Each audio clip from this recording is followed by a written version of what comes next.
เดี๋ยวเราจะเริ่มปั๊มที่นอนนะคะเพื่อนก็จะเป็นแบบนี้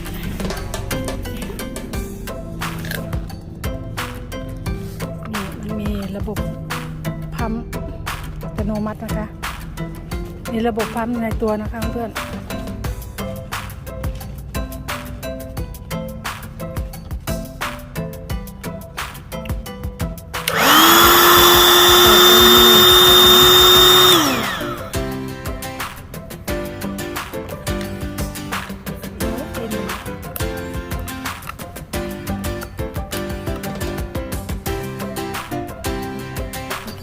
ที่ดูดลมออกนะคะให้ดูดลมเข้าก็จะหมุนลูกศรนะคะให้ดูลูกศรตรงมาตรงนี้นะคะ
Bed done, time to work.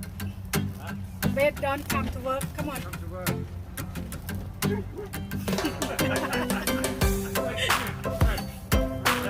All done, don't need to come. Oh, this is on another bed. It's alright, yeah.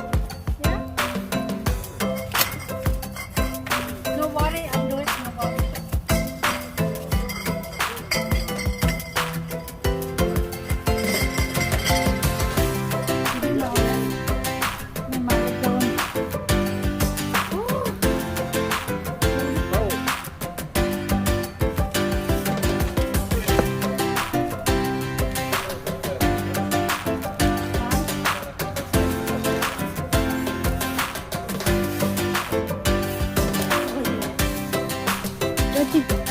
Put my dirty clothes.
ที่นอนค่าของเด้อคืนนี้เด้อที่สำหรับค่าของวันนี้เสร็จแท้มึง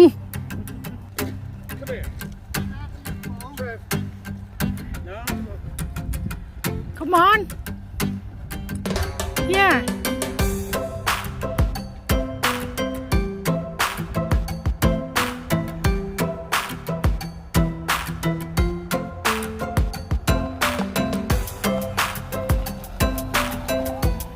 มาอีกแล้วหนึ่งคนคู่หนึ่งอร่อยไหมหมูย่างสามชั้นย่างมาเทน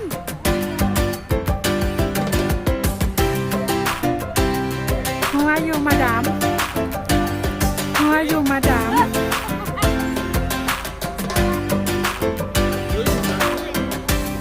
Good parking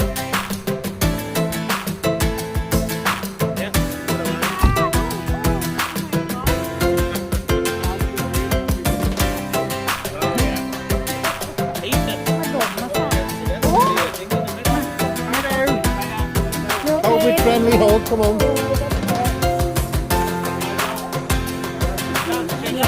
ลองทำนัดซี Ready for camping, you can't shower. Allegedly.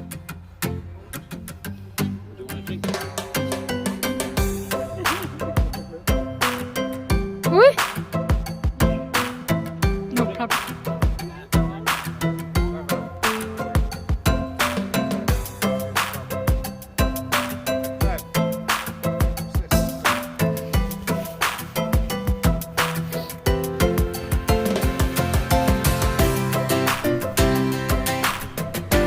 มื้อแรกนะคะ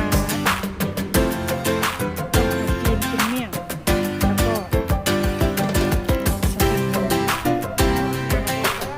็สปริงโรลจ้า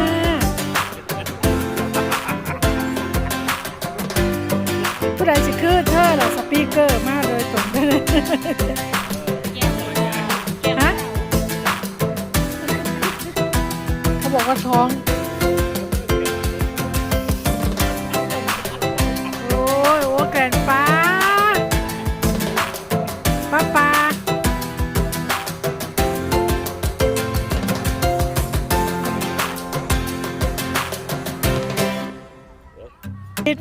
สตรีทฟู้ด real street food ร้อนแล้วไปชาหรือยังจริงเดี๋ยวเปื่อย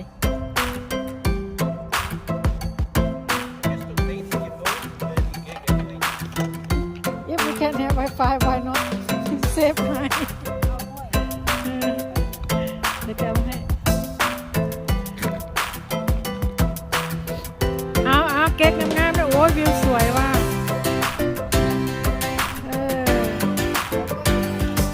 ไป1 2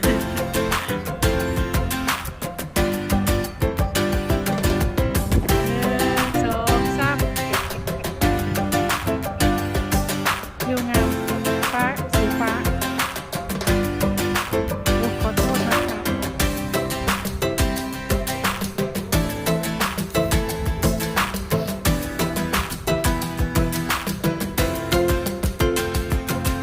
Done yet, Joe?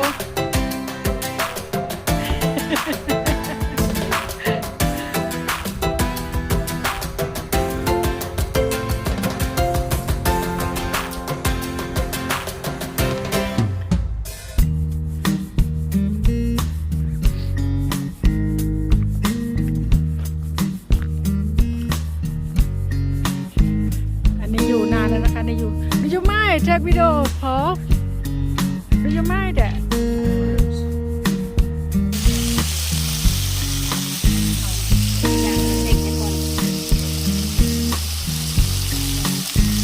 ลืมถ่ายตอนค่ำลืมถ่ายพุดเราหุ่นน้ำยังเยอะสุดยังมีแซ่บอยู่แซ่บร้อยเดี๋ยวว่าอยู่จะแซ่บไลน์อยู่กันเซ่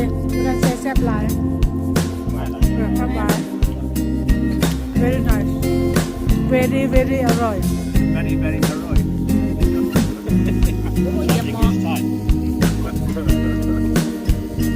มื้อแรกนะคะต้มขนมจีนเป็นเมี่ยงแล้วก็สปริงโรลแล้วก็สปริงโรลจ้า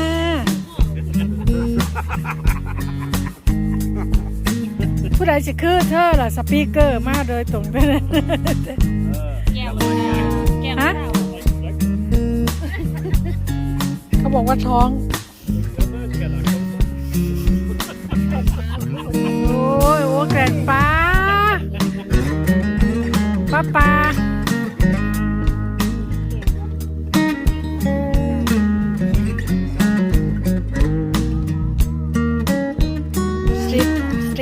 สตรีทฟู้ดแคมปิ้งนะคะมีฮอตเต่าเด้มีทั้งเต่าด้วยเห็นไหมเนี่ยเต่าบ้านเราเนี่ยจ้ะแบกขึ้นเครื่องมาเลยนะอันเนี้ยเขาบอกใส่กระเป๋าเลยแล้วเหล็กอันเนี้ยมันไม่เป็นไรหรอพี่เด็กเอ้าเหรอใส่กระเป๋าอันนี้เป็นการขนาดนั้นหนูจะถือจะกล้าพลาสติกมาแต่ว่าเหล็กมันเป็นรถขอบเหล็กหนูยังไม่กล้าเลย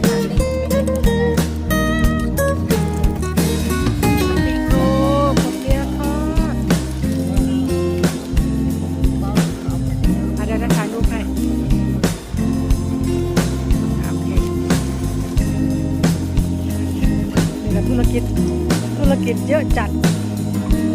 เครียดธุรกิจวันแล้วใส่อะไรด้วยฉันจะพูดเดี๋ยว Wi-Fi ของพี่เป็นเดวิดโทร Yes please Even if you're in a pub or something, the Wi-Fi we couple call out for a meal. sorry for On the phone, yeah? Yeah. What you doing? Or just chatting to someone on the phone? Sat right next to you. นี่ค่ะไม่ต้องกลัวอดตายเฮ้ยนี่ข้าวหม้อนึ่งข้าวอันนี้ข้าวสารข้าวเจ้าอันนี้ข้าวเหนียวนะคะพกข้าวเหนียวมาพร้อมมาอดตายหรอกจ้านี่อาหารของป้าแล้วก็จะมีน้ำจิ้มอุ๊ยแข็งเนี่ยน้ำจิ้มซีฟู้ดน้ำจิ้มเมี่ยงก็จะมีนี่จ้ะกุ้งนะคะสำหรับคนไทยจะเมี่ยงกุ้งกันมีลูกชิ้นมีน้ำพริกเยอะแยะเลยอาหารของเราวันนี้คือจะเป็นเมี่ยงกุ้งกินกับวุ้นขนมจีน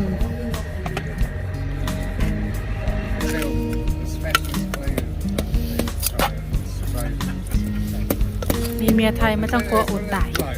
ไม่เคยอดเลยอยู่ในป่าก็ยังได้กินเห็ดไหลสวยไหมคะนี่สวยอ่ะ try เอาน้ำจิ้มสิพี่เป็นอ๋อนี่เราน้ำจิ้มเสียบเรียกมือนะอันนี้น้ำ black currant บูดน้ำ black currant บูด Because there's Jane and all this farm, all over around the farm. I'm just afraid of mine to 30 giggles. You in? Steve? Oh, two. Okay. How much it cost you? 30 quid.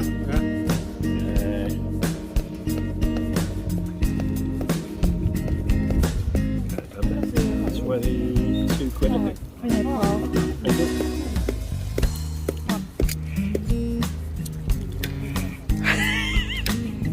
เป็นยังไงฮอตร้อนอร่อยไหม I'm going to wait until they cool อ down. ร่อย Go, give it me. อาหารเย็นนะคะสำหรับวันนี้ยังมีต่อเอาวันนี้เอานี้แค่อันนี้เขาเรียกว่าอะไรนะสตาร์เตอร์ Not starter, spring roll. โอเคสปริงโรล This is tomato ketchup. no not tomato sweet This chili is worm. ทำอะไรปิ้งหมูปิ้งวู้ฟันขโมง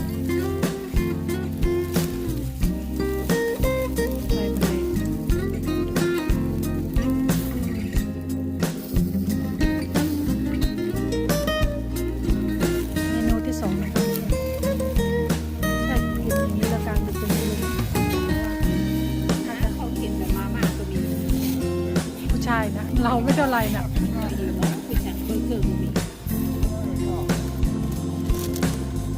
Yeah Yeah in the freeze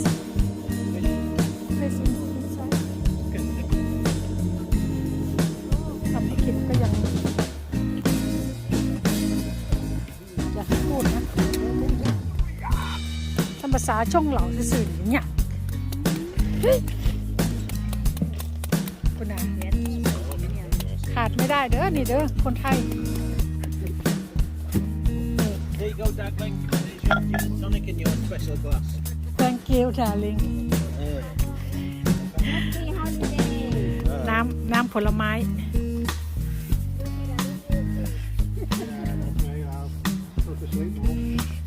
อันนี้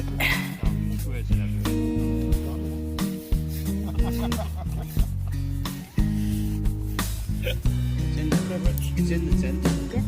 Let's get warm. บรรยากาศยามค่ำ Warm in the tent. So You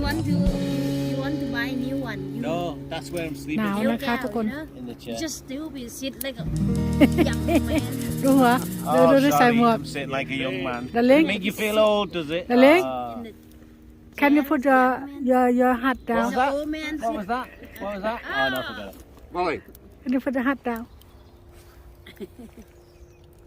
เขาเต้นเหรอเขาเต้นเหรอ Molly's getting in bed. Molly my bed Molly is my bed Hey I'm talking to you. Ah. I don't care. I'm getting in that bed. But she knows. She knows she's out. Can play that she's got. Yeah. Now คุยให้โจ้วิ่งเร็วดูแต่วันนี้ Yeah, คนนั้นแรงสิคำมันละเจ็บเหนียว You put it back now. yeah. เออหนาวไหมหนาวบ้าหนาวบ้า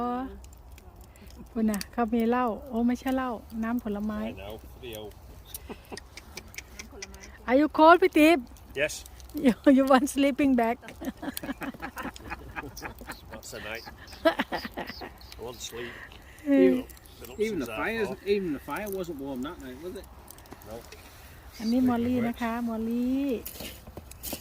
มีสาเห็นมันเนาะซื้อมาเผากิน I don't think I took it out then, did I? Yeah, you had a jacket on. You had a jacket on. You was like all layered up like that, and a Oh, you sleeping was bag. all layered up. Was that me? I had a t-shirt on. And a sleeping bag. ผ้าห่มไฟฟ้า ดีนะที่พกมา เพราะว่า อากาศมันเย็นมากเลยอะ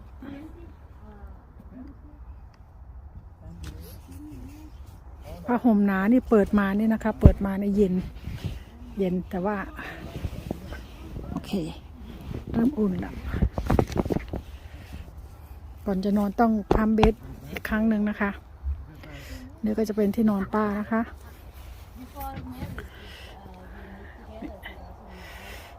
ประมาณนี้หนาว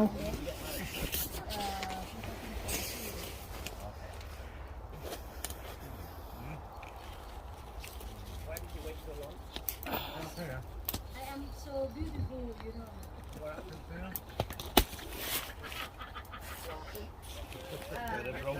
right you know I go for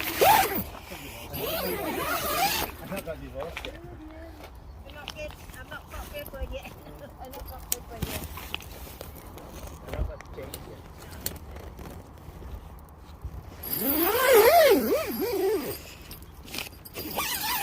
ปิดไว้เดี๋ยวแมงเข้า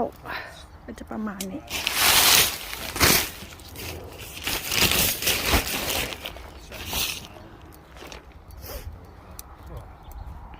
They like all the Thai rigmarole, and then they have their own stuff on.